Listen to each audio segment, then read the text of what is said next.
increase that? Okay.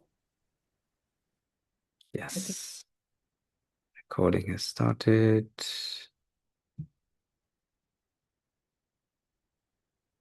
And I'm just going to quickly check us streaming in the other location.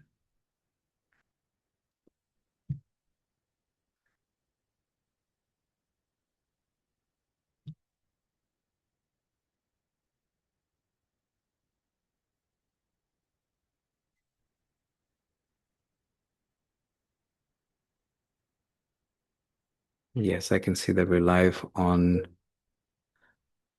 LinkedIn as well.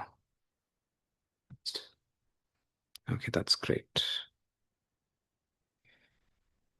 Okay, we'll just give it a couple of minutes more to wait for a few more people to join us today. Great to see different people. Hi, Peter, joining in from Singapore. Shubham from Goa, as am I. I know Elise is joining in from Singapore as well. Siddharth, I'm not 100% sure where you are right now. Me? I'm in Bangalore. Oh, yes, you're in Bangalore. Okay, awesome. At one point in time, we would have said, I would have said, I too am in Bangalore, but now I've relocated to Goa. Happily so. Uh, Welcome Aditya from Delhi, Seshung from Singapore, Tanmay from Mumbai. Welcome. Shubham, if you could continue just letting people in as they come in, fantastic. And thank you for joining us today. I'm going to just start my screen share so you can see what we're going to be talking about today. Um, Guys, can you see the presentation or are you seeing a LinkedIn page?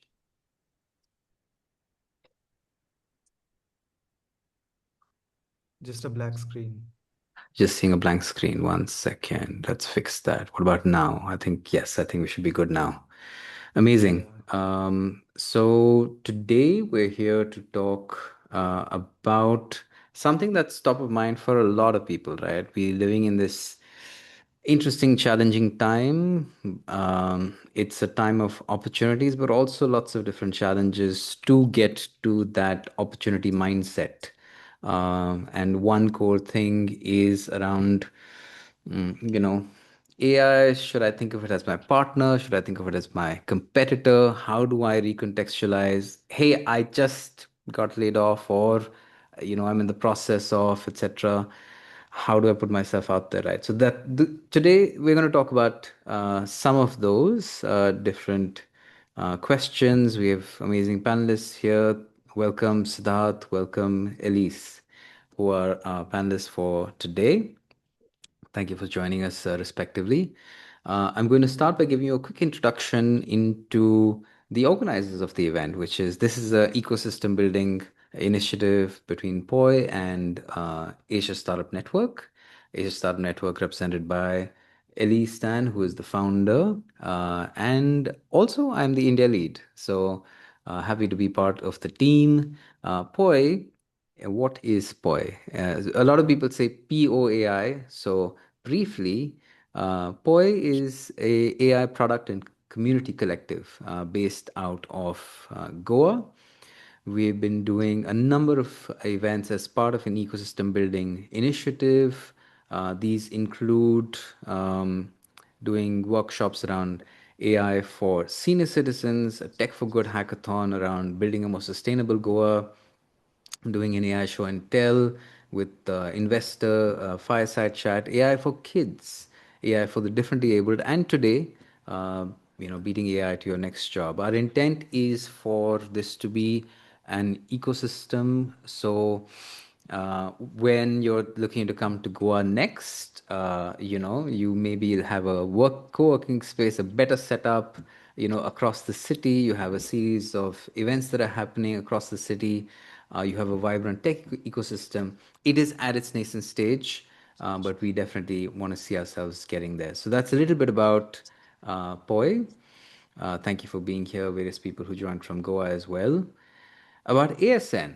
ASN, as you can see, is a very exciting community. It's been around for a number of years.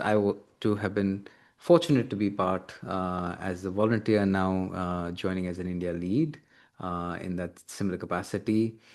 So, Asia Startup Network is catalyzing entrepreneurship in Asia with the core idea of advocate, connect, and expand. It started in 2020. Today, there are more than 9,000 entrepreneurs, early stage investors, and partners across Southeast Asia. I've touched the lives of at least 2,000 entrepreneurs, and the first port of call when a foreign entrepreneur wants to join the Singapore startup ecosystem. Um, through impact, very active in Indonesia, Singapore, Japan, Philippines, India, etc. And as you can see, a number of investors, partners, working professionals, tickets sold. We've over 3,300 people have attended events of ASN, represented by the two founders, Elise Tan, as you can see over here, and Andrew Tan. They just happen to share a surname, but very individual, separate entities entirely. Elise, of course, very briefly, that I would imagine that's a common misconception that can happen. But today, Elise is the founder also of Remarkable Women, which is a 1,000 plus strong women community based out of Singapore. She last worked for Vertex Ventures, one of the largest venture capital firms in Asia.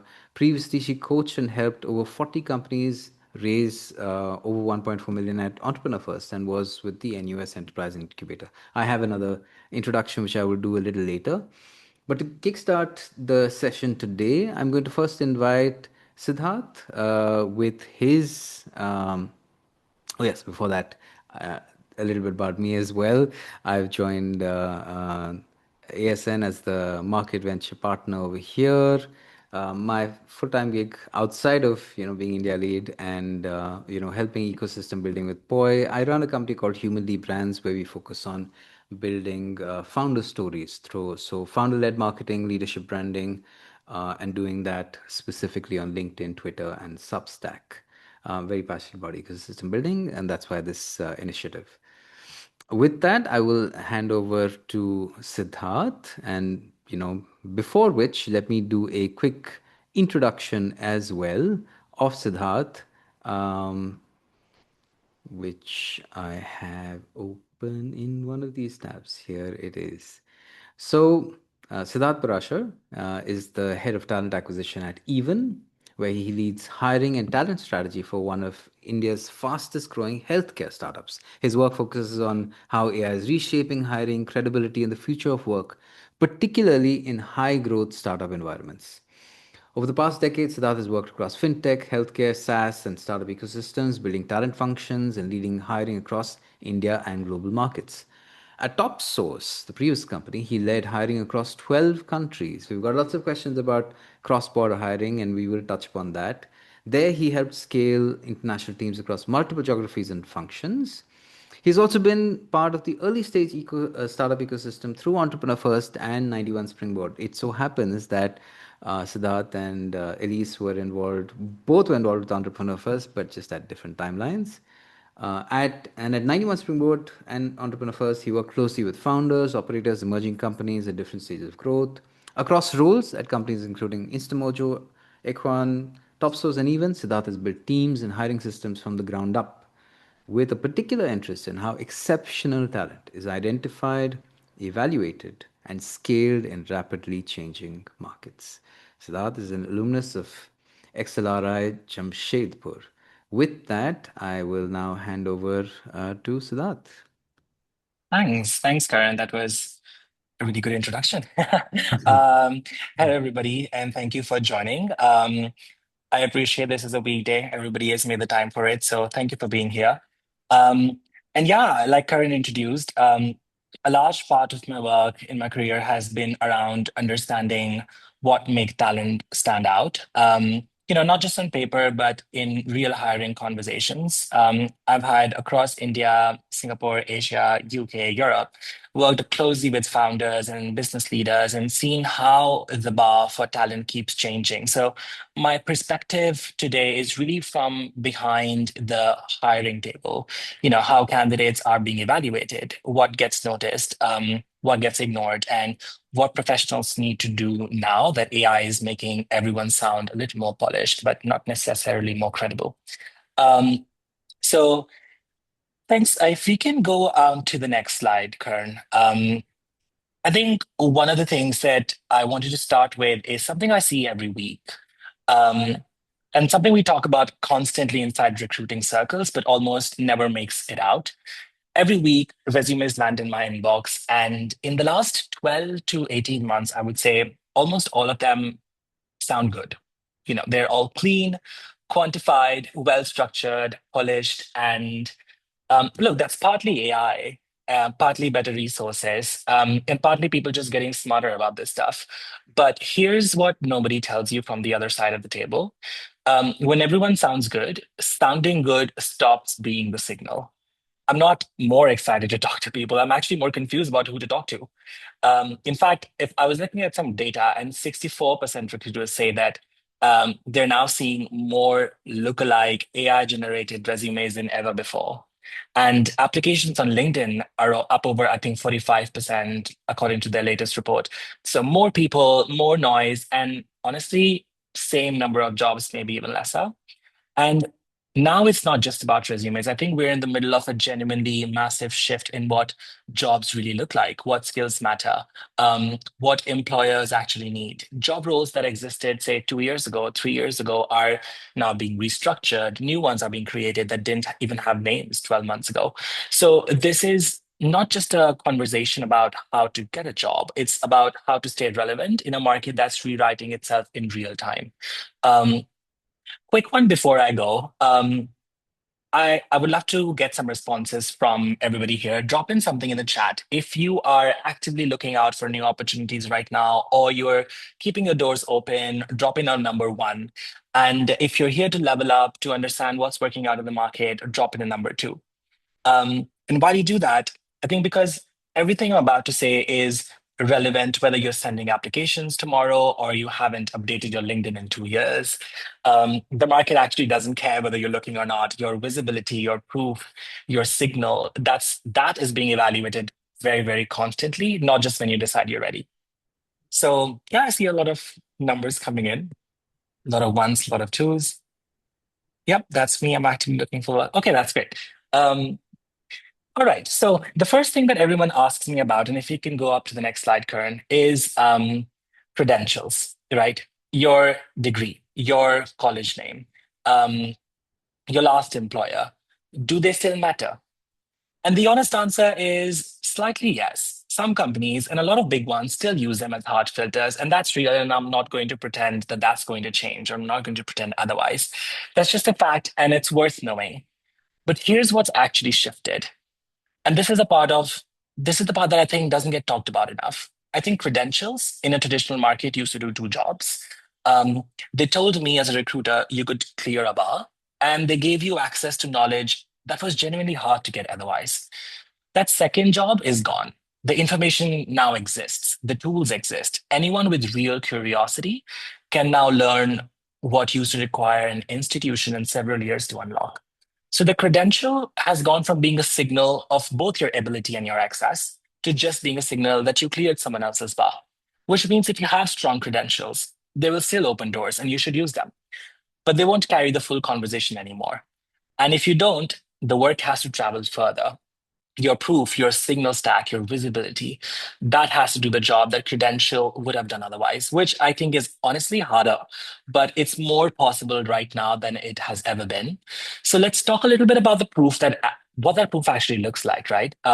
Starting with the thing that everyone thinks they understand, but I think most people are still getting it wrong, which is the resumes. If you can go to the next slide, Karen.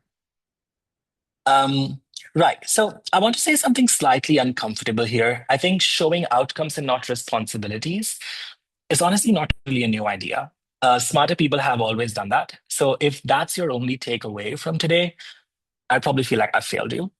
I think the real shift is about what outcomes are worth showing now, because the bar has moved quite significantly. I think earlier, maybe even 2 years ago, shipping something was really hard. Having data was hard. Building a prototype was hard. It took a team and 3 months. So saying that I built XYZ carried weight on its own. Now shipping is actually very fast. Prototype takes days. Data is everywhere. So saying that I built XYZ is actually Not enough. It needs more around it. The problem, the judgment call. Why was this hard? What were the trade-offs that you made? What did you learn halfway through? How did you pivot? So in a world where AI is constantly evolving, the resume is not just a record of output anymore. It's evidence of thinking. And I think most people still are not writing resumes that way, which means if you are doing that, you're already ahead of most people, ahead of the curve, ahead of most resumes that land in my inbox. But here's the thing. I think the resume is only one piece, and honestly, it might not even be the most important one anymore. Um, if you can go to the next slide, I have a framework which I like to call the signal stack, right? A resume is one document, but trust gets built across multiple surfaces. And the candidates who are genuinely hard to pass on in an interview process are the ones that are consistent across all of them. So for someone in tech, resume, but also GitHub, something you've shipped or written publicly, and how you talk about your work in a room. And if you're into business, a product, your resume, a case study, your LinkedIn presence, and how you explain your thinking live. Even for creative roles, I think designers, writers, strategists, right? Your portfolio is a whole conversation. So the work has to exist somewhere and it has to be findable. A Behance, a Substack, a deck, a reel, a body of work with a point of view, right? The brief you respond to and why. So the choices that you made and what drove them. So same principles across all of it. Proof of work that can be found without anyone having to ask you for it.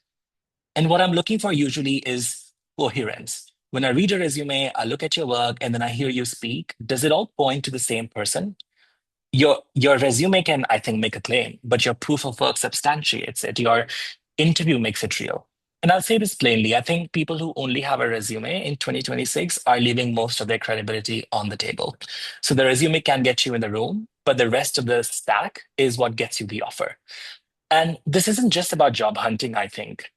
Even if you're employed already and want to level up, I think getting that promotion, getting picked for the interesting project, getting pulled into the room where decisions are being made, I think your signal stack is what makes that happen too. Internal visibility works exactly the same way.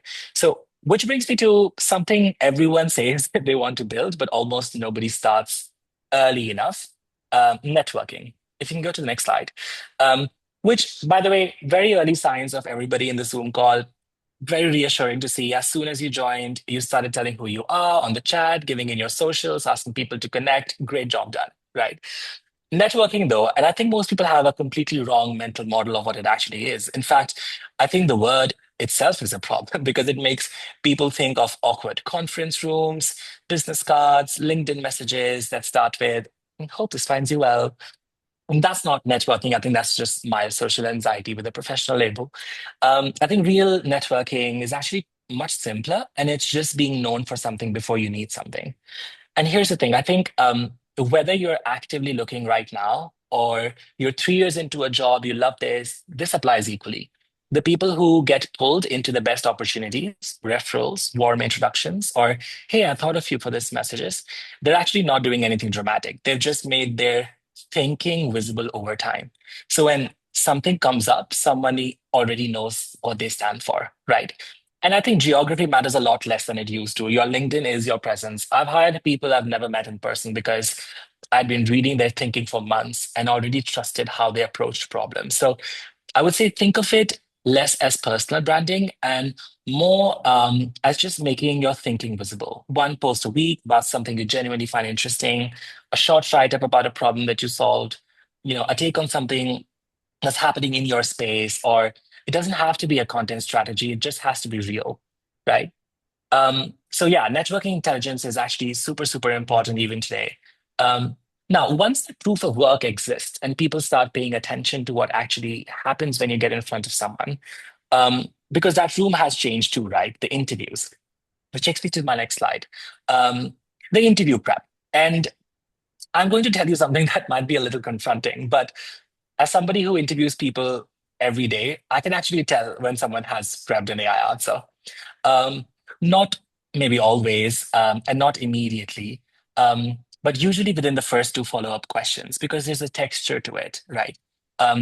It's complete, but it's somehow hollow. It covers all the bases, but doesn't feel like it came from real experience. And the moment I sense that, my confidence in everything else they say actually drops. And that's true for every other hiring manager that I've worked with.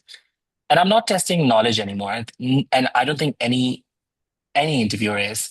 We can look up knowledge. What I'm trying to understand is how you think when you don't have a perfect answer ready. So most people that you speak with in interviews these days will push. They will ask what you've done differently, what you would have done differently if you could go back. They're going to give you a problem that you haven't seen before, or and then they're going to watch what you do with it, right? So the candidates who stand out are not the ones with the cleanest answers. I think they're the ones who make it feel like a conversation, who who can think out loud, who says, "I'm not sure, but here's how I would approach it," right? Who pushes back when they disagree with their framing. So preparation in itself now is quite different. I would say don't memorize answer. Don't try and be too perfect. Understand your own experience really well enough to talk about it from any angle, right? Know what was actually hard, know what you do differently, and what you know now. And underneath all of this, there's one thing that I think separates every candidate that I've just described from everyone else. And it's not a skill you can Google. It is, in fact, if you can go to the next slide, um, I think everyone in this room uses AI tools, right? That's table stakes now. It's not a differentiator anymore. But what is a differentiator is knowing what good looks like. Can you tell when the output is actually right versus when it sounds right? Can you catch what's missing? Can you push something from fine to genuinely sharp? Can you tell when your AI model is hallucinating? And all of that is judgment, right? And here's a practical reason it matters. I think in a 45-minute conversation, which is typically how long these conversations usually are, um, I cannot properly test your tool knowledge, but I can tell very quickly whether you have judgment. It shows up in how you talk about trade-offs, what you choose not to build, how you knew something was done, or whether you can tell me what was actually hard about the hard thing, not just that it was hard, right? In fact, 83% of companies, I think, will be using AI to screen resumes by the end of this year alone. So some already are using it to conduct initial interview rounds. The tool layer is getting automated very fast. So what can't be automated is whether you can tell the difference between an AI answer that sounds right and the one that actually is. So tools are changing every few months, right? Judgment built on real problems, that doesn't. That's the thing I think which is worth investing in. I've spent most of this talk on what's changed. Um, there is one thing I do want to leave you with that hasn't changed at all. And it might be the most practical thing to say today, which is the next slide. In terms of just job hunting, referrals. A referred candidate has roughly, I think, 28% chances of getting hired, and a cold applicant from a job board has about 3%. And that's not a marginal difference. That's a completely different game, which brings me back to my network intelligence and building on that, because referrals do make up to about 7% of applications, but they close to 40% of them. And I think trust still travels through people. An AI can pass your resume, rank your profile, match your keywords, which is all, by the way, extremely helpful if you have access to that. But it cannot replicate what happens when someone says, "I trust this person," right? And here's why I think everything I've talked about today is connected. Your signal stack, your proof, your visibility, your thinking in public. That's what gives people something to point to when they refer you. The referral is your signal stack working through another human. Someone saw your work, trusted it, passed it on. In fact, even if an AI model saw it and had enough data, they would push you through because people hire people they trust, right? So build that trust before you need it. So I guess the three things to do tomorrow would be think about, I guess that's the next slide. Just think about what's the hardest problem that you've worked on and can I explain it and why it was hard? And not hard because it was stressful, hard because there was real ambiguity. I think the second thing that you should do is where does your proof of work live? And can someone find it without having to ask you? Is that a GitHub? Is there a Behance? And then the last thing is what is your signal stack and is it consistent? Does your resume, your LinkedIn, your work, and the way you talk about yourself in a room all point to the same person? And if they don't, that's the gap hiring managers feel even when they can't name it. And it costs people more than almost anything else I see. Um, so yeah, one hard problem you can articulate, one piece of proof of work that exists somewhere, and one consistent story across surfaces. Just the last one, I think the market is noisier than it's ever been, but the people cutting through it are not the ones who sound the most polished. I think they're the ones who are most legible, where the claim, the proof, and the person all line up. So make yourself legible, and all of the rest follows up. I'll pause there. I know Elise has some wonderful things to share, but yeah, that was me. Thanks so much for that, Siddharth. Really appreciate the short, sharp, presentation with a lot of insights. I love the fact that you simplify the idea of like a signal stack, right? It's a four-layer cake in some way. I was very curious to know because this also, as you know, relates very closely to the work that I'm doing as well, which is in thought leadership and personal branding. The step three, just before the interview layer, was you'd mentioned LinkedIn, for example. Now, my question over there is in the people who have signed up for today's event, it's an equal mix, or there's a good mix of freshers who are students, some many who are mid career, and there are some senior people as well. How do you think, is it that, if they had to get active on LinkedIn, you think it's equally important for all of them? Do you think it's more important for one of the three more than others? You mean in terms of experience level? Well, I mean, if they have to, for example, I know that the fastest growing demographic on LinkedIn today is the Gen Z demographic. So people who are 25 and under, right? Yeah. But so there, do you think that whether you're 25, have or like 20 have no experience, if you're 26 and have 6 years experience, or you have 36 and you have 16 years experience, all of you should make an active effort to be, on LinkedIn, because for some it can feel a bit forced. So how do you think of that? I know. And it's a great question. I'd say there's two parts to this answer. One is I'll tie it back to just having a proof of work, right? Now, if you think that there's another platform where you can have an established proof of work, which is highly credible and trusted in your line of work or the line of work that you aspire to get in case you're a fresher or an entry level person, um, you should 100% exist on that. The last thing you should do is not exist on a digital landscape because all of these decisions and conversations are happening in one of these spaces. So, yes, you should do that. About LinkedIn, so yes, this actually also differs geography to geography, but in my experience, LinkedIn still does form the the most trusted platform for recruiters and people in talent acquisition to find you. So sure, maybe you don't have to advocate or build a personal brand on LinkedIn, but you should definitely exist on LinkedIn because that's where people find you. That's a nice way to put it. And I love the other thing you said. It was you don't think of it less as content, but just making your thinking visible, Yep. and putting it out there. And back to the fact that 28% of jobs, get converted through referrals as opposed to 3% through a job board. Again, all of those signals sort of tie in. Thanks so much for that, Siddharth. I have And now a I'll, well, I have a yeah, quick sure. question about the LinkedIn point. Go ahead. And maybe it's just me, but I've been talking to a few people. Everyone says that keeping yourself updated on LinkedIn is super important. And on the other side, everyone also says that LinkedIn is full of cringe. So I'm finding it hard to navigate this situation. I see a lot of low effort posts on LinkedIn that do get visibility, and I don't want to be one of them, but I still want to make myself visible. Uh, so I don't know what I'm asking, but do you have any suggestions for me? It's a it's actually a great question again. Um, Listen, I think LinkedIn has gained a lot of popularity over the years, and for good reason. Like I said, it is still one of the most trusted platforms to be found and to find people both. Um, and like any other platform, like Instagram, like TikTok, you can actually choose your brand and how you're seen. So, and I'm sure that's true for any other social media platform. You will find people whose maybe personal brand does not align with what you think is great. But there's nothing stopping you from building your own network. You can actually curate your LinkedIn audience very well. So, yeah, I think it's usually up to personal preferences.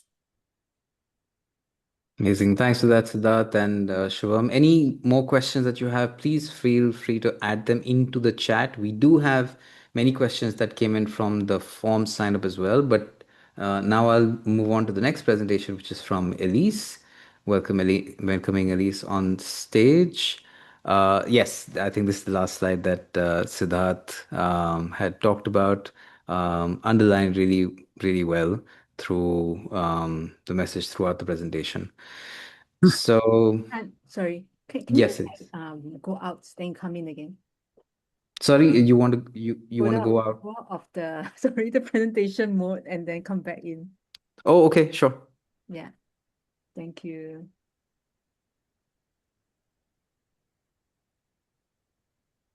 Okay. All right. Okay, so now I'll hand over to Elise Stan from Asia Startup Network, who's going to talk about emergence. So over to you, Elise. Hi, everyone, and thanks, Khan, for making this happen. I also really appreciate what Sid has mentioned. It's definitely insightful, and I guess the age of AI is changing quite a few things. And as jobs are no longer safe. Okay, I don't know whether everybody agree with this, but in Singapore, we deeply feel that. Let's see. And now, next slide. And I wonder if you think about, how can you build side income? How can you build side business or even your own startup? And as we know with AI, $1 billion, one person solopreneur business is possible. Next slide.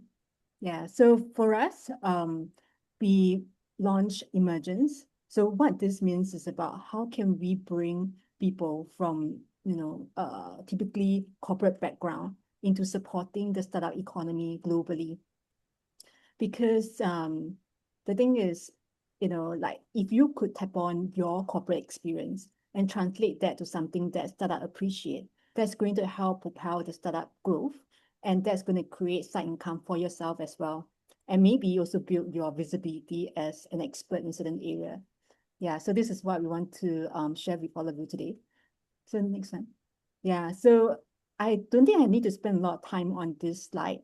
As you know, the disruption is here. It's going to change the way we are employed, right? And maybe, when you face certain life stage, new kids or parents growing older, how can we have a more flexible work arrangement?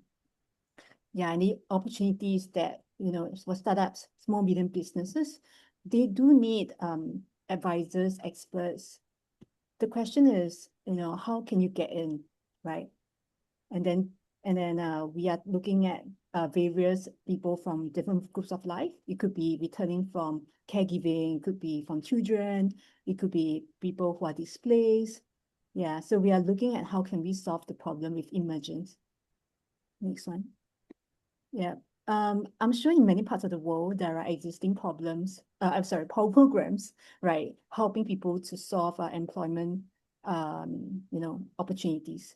Yeah, but I would say that how we are different is that instead of skills first, we are looking at what is your experience, what has been your exposure. Instead of generic job placement, as you are used to, we are looking at how can your experience be integrated to the startup and SME ecosystem. Instead of full-time, how can we look at flexible portfolio pathway? And I would think that in the future, I'm not sure you've heard of this already, portfolio careers will be the thing, right? And then the other thing about programs is also there's usually after the program, there is no warm network, but for us, we provide that ecosystem access that we've been building for 5 years. Next one. Yeah. So what the platform does is that we want working professional to understand how can they serve, what kind of role they could serve for the startup ecosystem. It could be mentor, it could be coach, advisor. It could even be a fractional operator based on their skill set and experience. You could also be a subject expert because your expertise is always important to people in investment, to corporates, to startups. And then we want to look at how can we train our participants, on how to redeploy their experience for the new roles, and then be matched to opportunities. So this is not built also from scratch. For myself, for my co-founder and Khan, we all come from background. We spent over 3 decades in startups, and now also we're supporting SMEs. So we have put in what we know in building the platform. Next one. Yeah, so in general is discover your strengths, what you can offer, be trained and understand how to be redeployed, and then finally contribute through the matches. Next. Yeah, so this is a more detailed version, but essentially is what I went through earlier. And what we want for experienced employees is that they get paid opportunities, they get side income, and who knows, as you get to know more about how it is to build a business, you can also be an entrepreneur yourself next time, because you build that confidence in building a business, seeing how people do that. Yeah, so we have already started with the first role being mentorship. So we work with schools, universities in Singapore. So these are paid mentorship program. And because of our training, the mentors have been able to get really good ratings. So the rating of the mentors was around 9.4 upon 10 for the SUTD program. And these mentors are also paid per hour, around $100. Yeah. And for those corporate professional who wanted to be mentor, they went through our master class on how to translate the experience to mentor the startups. So I think around 50% were deployed immediately after the master classes. So next one. Yeah, so we are holding the next mentorship preparatory class. So this you can access it on Luma. We'll send a link out again later as well. So you don't have to be in Singapore to do this. You can also join us remotely.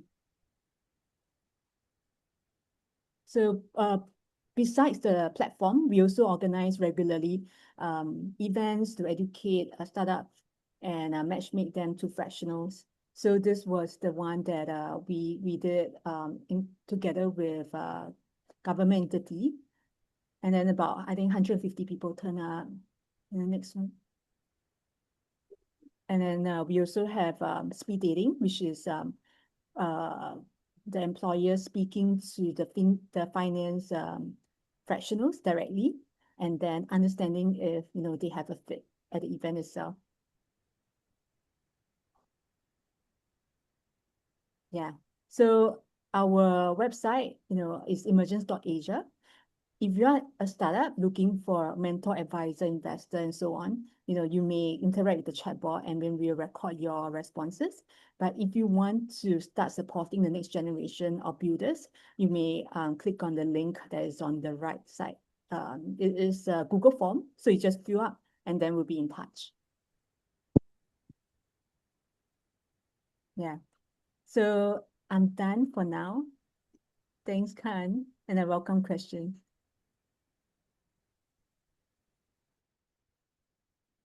Mute. Yes, I was muted there. We have about 19 minutes to go till the end of this session. So I'm going to treat these last 90 minutes as a rapid fire with our panelists over here, and just cover, a series of questions that have sort of come in over here. I think Elise has already put in some of them into this, and so maybe I'll ask these questions openly, and if both the panelists want to quickly share their perspective on it. So, Elise, for example, you worked with thousands of founders, investors, startup operators across Asia. What are the shifts that you're broadly seeing in how startups hire today versus 3 years ago?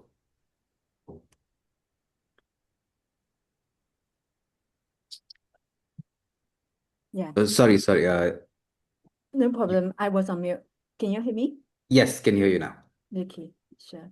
Yeah, I think how founders think about hiring now is really different, right? Because we now have access to many different AI apps. I would say, however, it's still very important to hire people who are experienced, because I mean, all of us have 24 hours a day. Even if we have our agentic agents running and all that, we still need someone to be optimizing it. The founders still need someone to make sure that the agents are not running in a wrong manner, right? And that takes experience, right, to be applying that well. Yeah. So I mean, definitely smaller teams, people having talent who are more experienced, being able to manage the AI tools. I would say that hiring globally is also more possible than ever, right? Because a lot of, I mean, of course, unless your business is offline, but if not, startups are more open. AI has definitely made translation possible, right? Just whatever language you're in, make communication easier because no matter whether you think that you are a good communicator or not, with AI you can actually bridge that gap. We also work closely with Deal. So as you know, it helps companies to hire globally. What else? Yeah, I think maybe Sid will be a better person to also, weigh in on this. I would like to hear what he thinks. Honestly, I feel like you were spot on.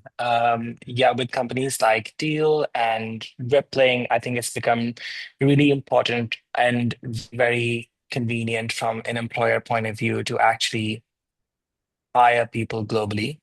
So it's easier than it haven't been before. Even with AI transcripts, like some of the interviews I did last year, I remember were with people who I had no common language with, but it was no problem at all. And we did actually end up hiring. And everything else that Elise said actually is pretty spot on. There's not much I'd like to add there, actually.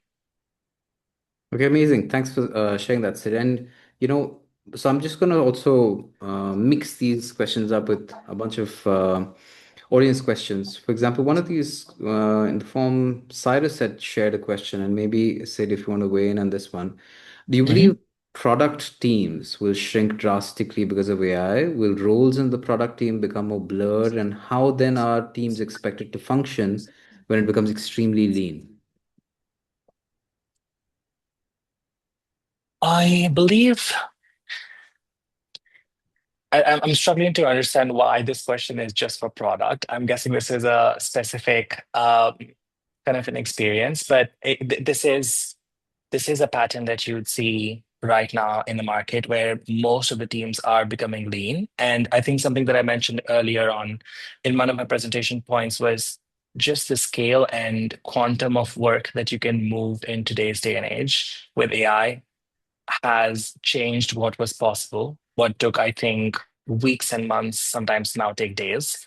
So, like any other team, I think, yes, product team might just become leaner. But this is where I would recommend anybody right now to highly leverage the learnings you can do with any other AI platform that you have access to. Um, what you Things that you would have to go to institutions and universities for are now readily available on AI. So upskilling is actually a huge part of making up your signal stack, and I think that's something that you should do diligently. Fantastic. Thanks for sharing that. And since we have Sufro on camera, Sufro, you had shared this question. You tagged Siddharth on this, but I think Elise can also sort of weigh in. Sure. So if you just want to maybe quickly, you know, uh, Yeah, sure. call that out or ask what you had in mind. Sure. I think Ellis would be in a better position to answer this. So I'm someone who's building, who has a startup idea of, uh, to create a career continuity, framework for senior professionals, especially who have certain bit of instability, or the restructuring has caused some sort of instability in their work career. So I don't think the problem is that there is a lack of opportunity. I think the problem is that the opportunities are not evenly distributed. They don't come to the right professionals. So someone who's building in this space, how would you advise? That's one. And although you touched upon some fractional and other roles, how is those going to be important to augment the main employment? Yeah, yeah.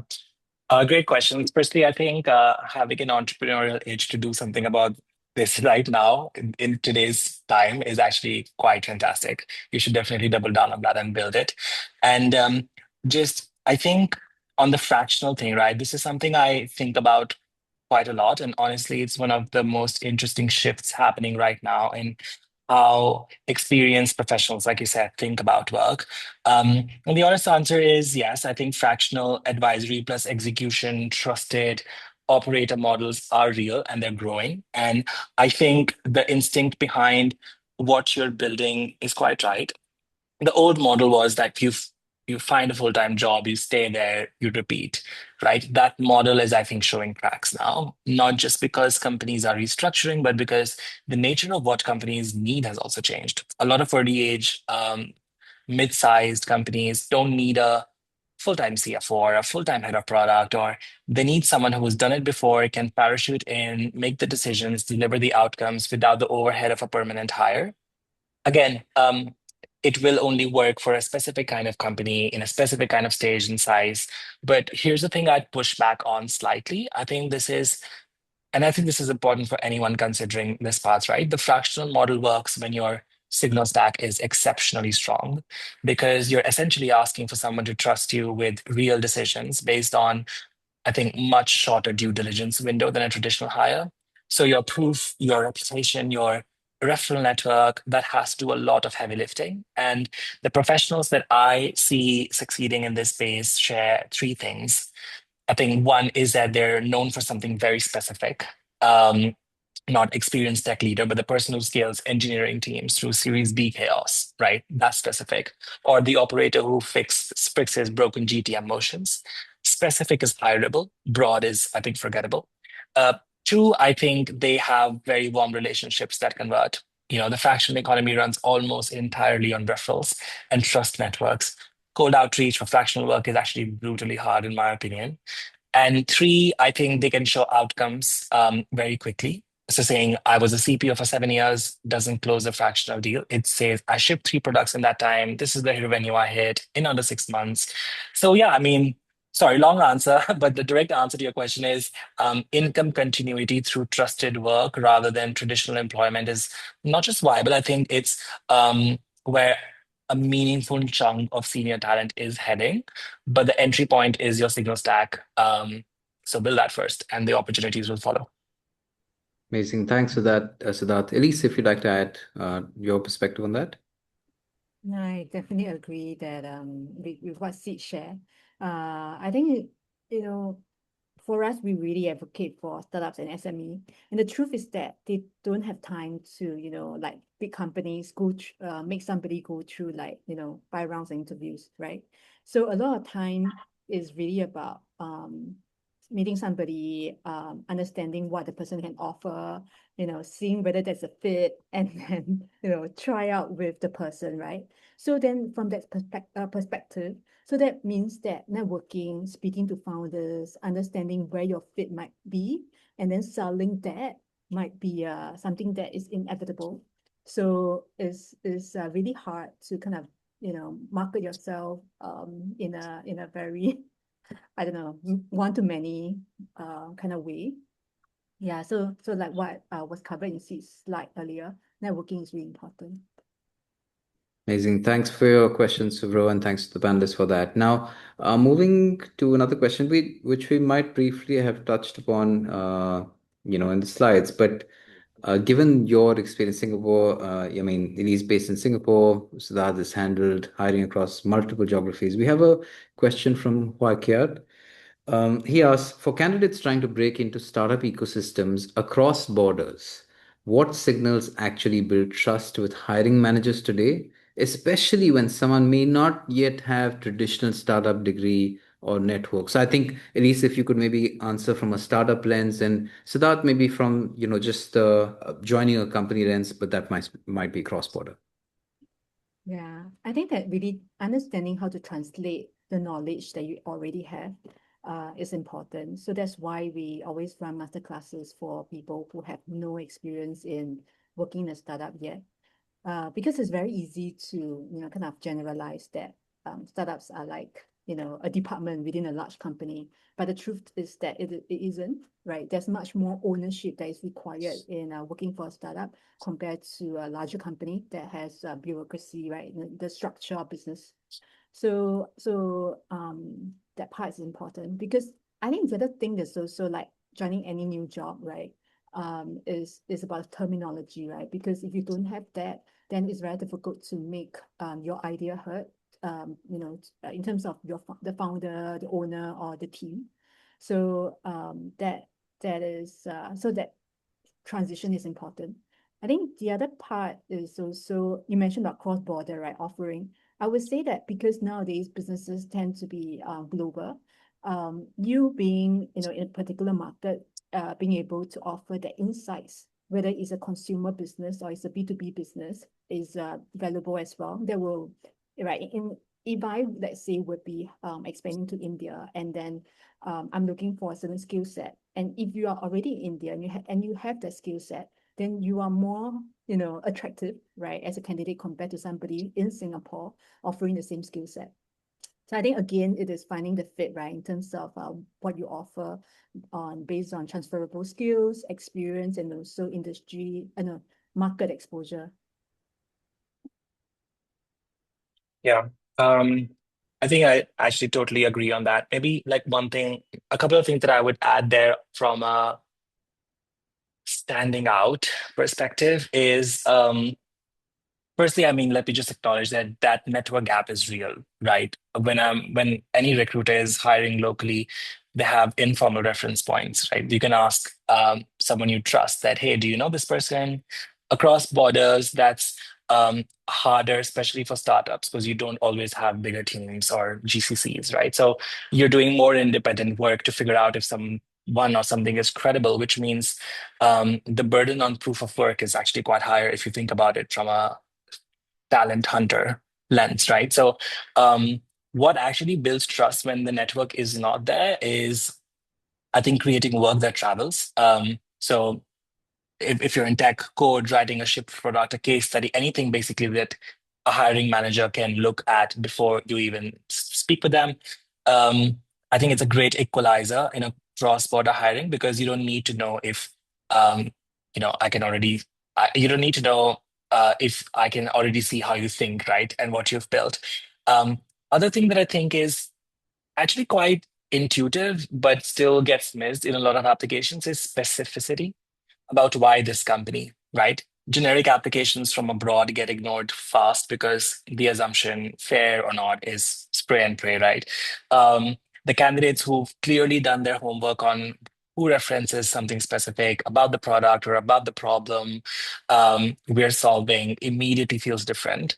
So put in that extra effort.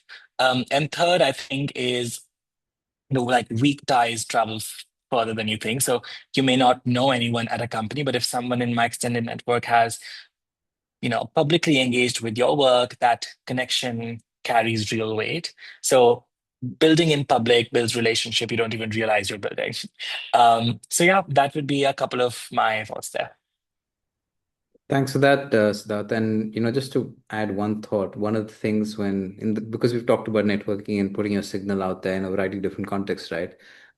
When I'm working with founders or consultants or people who are looking to get active and build their narrative online, I actually tell them, think of writing your book in public as if you're writing a book in public. Because, why do people write books? Then they get called for keynotes, or they get called for presentation, they get called for consulting gigs.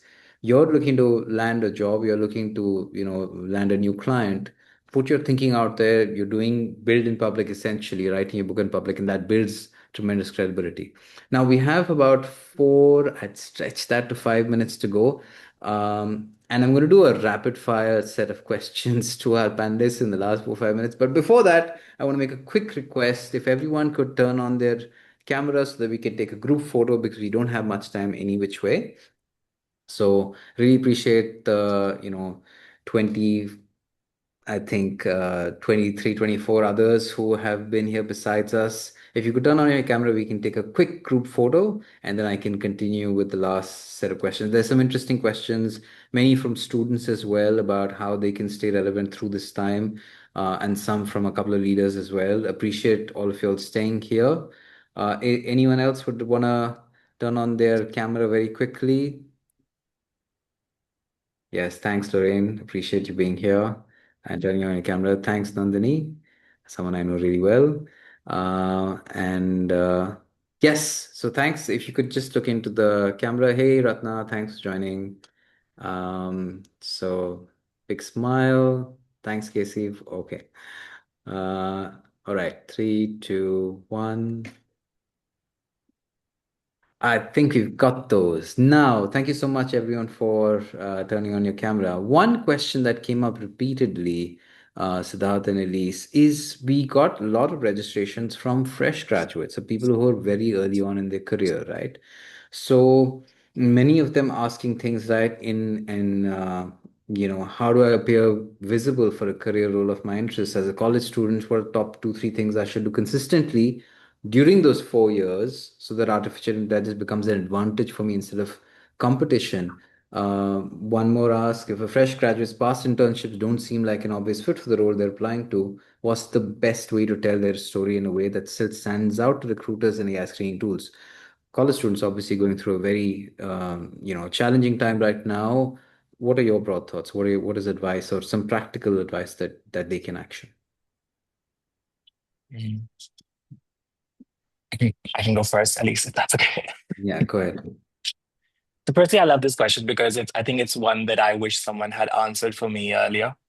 Um, I think here's the thing about being early in your career, right? You actually have an advantage that most people don't recognize. You have time and you have permission to experiment without it looking like instability, which, by the way, once you start, everything needs to have a perfect story, right? So the first thing I'd say is don't wait for the perfect internship or the perfect project to start building proof. Start now with whatever you have access to.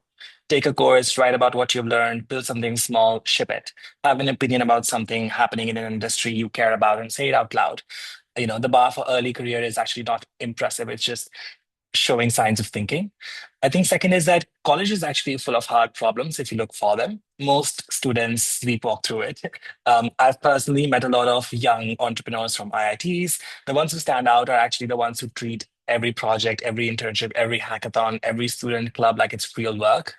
And I think the last one thing I would say is start talking to people in the field you want to be in. You'd be surprised how many people are just comfortable saying yes for a 30-minute chat, right? Just to learn.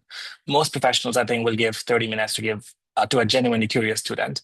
And honestly, I think the students I would hire without hesitations are the ones with the best, they're probably not the ones with the best GPAs or the most prestigious internships. I think they're the one who can tell me about something they built or sold and make me feel the energy that they brought to it.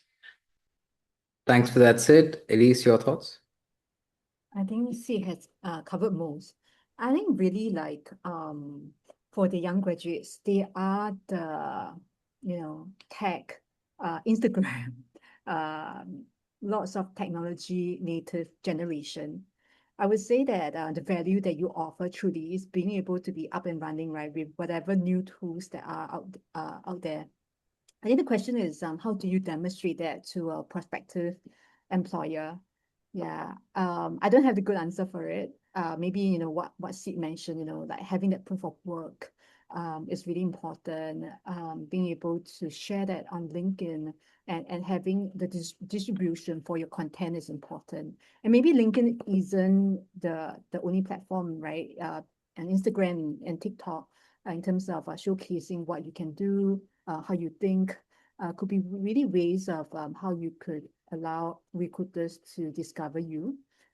Yeah, but I think it is challenging, in this time, but it is not impossible, given that you I would think that the young graduate really, would be the fastest at understanding all the new tools and all that, and employers do value that. Amazing. Thanks for that. We are a minute over time. I do want to ask one last question, going to the opposite end of the spectrum, which is senior people. A lot of very senior professionals also getting retrenched, etc. We have a question from Sandeep who asks, in an evolving space, how can senior folks position themselves as more AI native? Elise, yeah. I don't have a very good answer, because the thing is that when you open LinkedIn, like many people have AI on their, description and all that. If you are, looking to reach out to more of small businesses and startups, again, I would say that, talking to the founder, understanding the problem they face, and sharing what your value is, will be super helpful. earlier on, I mentioned about, how fractional is now growing in Singapore and I believe in many parts of Asia. But I would say that, the the stakeholder are the owners, right? The owner of the startup business, the SMEs. And not everybody is on board yet with hiring experienced people as fractionals. So a lot of time, people who are offering fractional service would have to evangelize about the value they offer. So I think that's something to keep in mind, networking, presenting your work so that people you have to reach for your work, on LinkedIn and so on. Sid, if you'd like to add to that. Yeah.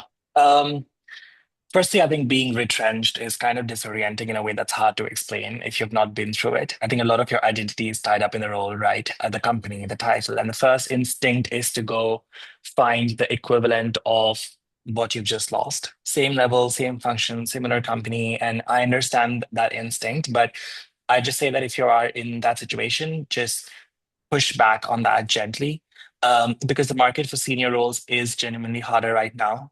Companies are leaner, headcount at the top is getting compressed, and I think a lot of roles that existed 2 years ago are being restructured or replaced entirely. So if you're running the same playbook you used last time when you were job hunting, which for most senior people was probably 5 years ago or 10 years ago, you are going to find it frustrating. And what I would actually do is first, I would resist the urge to go quiet. I see this a lot. I think senior professionals get retrenched and they disappear from view because it's embarrassing or they're waiting until they have something to announce. That's exactly the wrong move. The market needs to know you're available, what you stand for, update your socials, write something, share a perspective. I know it's hard, but it helps. I think the second thing would be get really specific about what problem you solve, not your function, not your title. 20 years of leadership experience is like, I don't know what that means, right? But saying I help early stage companies build their first revenue motion or turn around underperforming engineering teams is very specific. And I think the last thing I would say is that take take fractional conversations also very seriously. Like I talked about this earlier, but it's especially relevant here because a lot of companies need what you have but can't afford or don't need it full time. But most doors open up once you're open to new kind of employment. So the fractional or advisory path is actually not a consolation prize for the right person. It's actually a better deal. More control, more variety, and if you do it well, it often leads to full-time opportunities anyway. Fantastic. Thanks so much, Sid. I want to quickly bring on Rajesh. And again, I know that we're over time, but Rajesh is actually running a network for fractional leaders. So, Rajesh, quick thoughts if you want to add to this. Yeah, thanks for getting me on, Karan. Yeah, so that question about people getting laid off, I think the way to look at it is, you can either be completely overawed or just embrace that situation. I think I have known a lot of people in my network who have embraced the fact that things have changed and they have kind of taken to fractional roles like a fish to water. Specifically on what such people could do, I mean, we are actually, as I mentioned in the chat, we are curating a community of senior fractional leaders, and we are actually putting out specific content aimed at startup founders on various areas related to our areas of expertise. For instance, a pod on GTM, a pod on let's say growth, and so on and so forth. These are practitioner first kind of learning modules that we have actually launching, and this is I think one way in which let's say somebody who's suddenly found that the things have changed can actually get into this, because I think this was a point that was made in the conversation. I think Subro made it perhaps. I think there is a lot of supply of the silver generation. We have to somehow figure out how to channelize the demand, right? And I think to the points that Siddharth and all made about putting yourself out there, I think having all that experience rolled up into learning modules which can actually help other people is a great way of demonstrating expertise, growing the network, and potentially then unearthing opportunities for fraction. Amazing. Thanks for that, Rajesh. I've just shared a link to a friend of mine who runs an organization called the Silver Surfers Club, which is for people who are 55, 60 upwards. And there's a fantastic network. So maybe potential people that you can pull in from there. With that, ladies and gentlemen, thank you so much for the 20 people over here, or 19 people excluding the three of us. Really appreciate your time. I think there was some fantastic learnings in today's session. Um, and I've got lots and lots of notes. I am going to put out a LinkedIn post on this about with my learnings that we can share and learn from. But thank you, Siddharth, for your time here today. Thank you, Elise, as well. I will distill a lot of the learnings from today's session and then share them online with the various people who attended. Thank you again. This is signing off from, this was a community building initiative from POI and from ASN. Do track us online on LinkedIn and other platforms. Our website is asiastartupnetwork.com, as also letspoi.com. You can follow, I think we've got everyone shared their link. Siddhartha shared his LinkedIn. I've shared mine as well. And I think Elise might have done earlier. I've also shared the link to the event that Elise had mentioned. So thank you again. Have a lovely evening, and we'll see you all in the next event that we do. Thank you. Thank you for being here. Thank you so much.